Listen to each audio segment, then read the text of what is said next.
How is stage 1 lymphoma diagnosed? Imagine trying to solve a complex puzzle where each piece reveals more about what's happening inside the body. That's exactly what doctors do when diagnosing stage 2 lymphoma.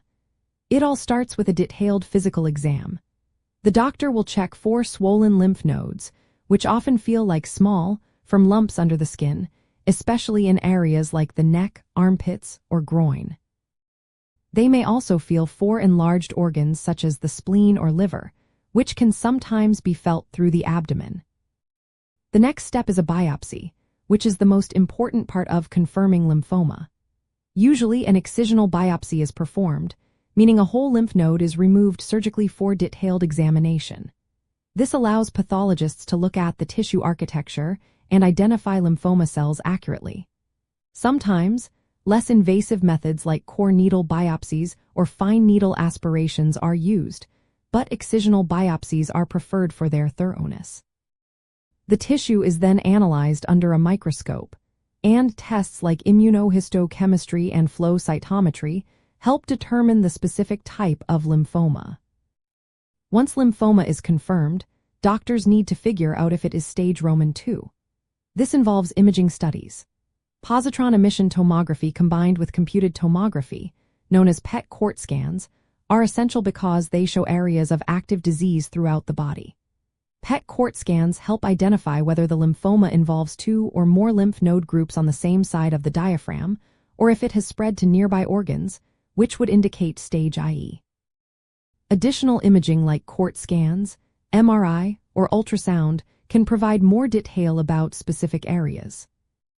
Blood tests are also part of the diagnostic process. They can reveal overall health and detect markers like lactate dehydrogenase, which often increases with lymphoma activity.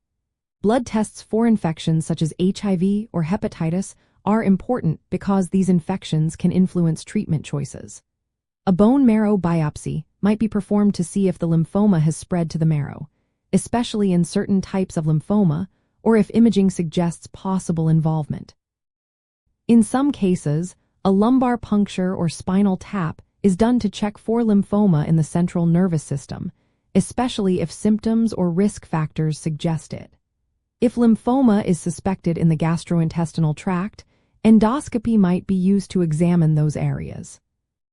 All these tests are guided by the Lugano classification system, a modern approach to staging lymphoma that builds on the older Ann Arbor system. Stage 2 specifically means the disease is present in 2 or more lymph node groups on the same side of the diaphragm or involves nearby organs on that side. This comprehensive evaluation helps doctors determine the exact stage, which is crucial for planning the best treatment and understanding the prognosis. Remember, every person's situation is unique, and diagnosis involves many steps to ensure accuracy. Always consult with healthcare professionals who specialize in lymphoma to get personalized advice and care. This careful process ensures that patients receive the most appropriate treatment based on their specific diagnosis.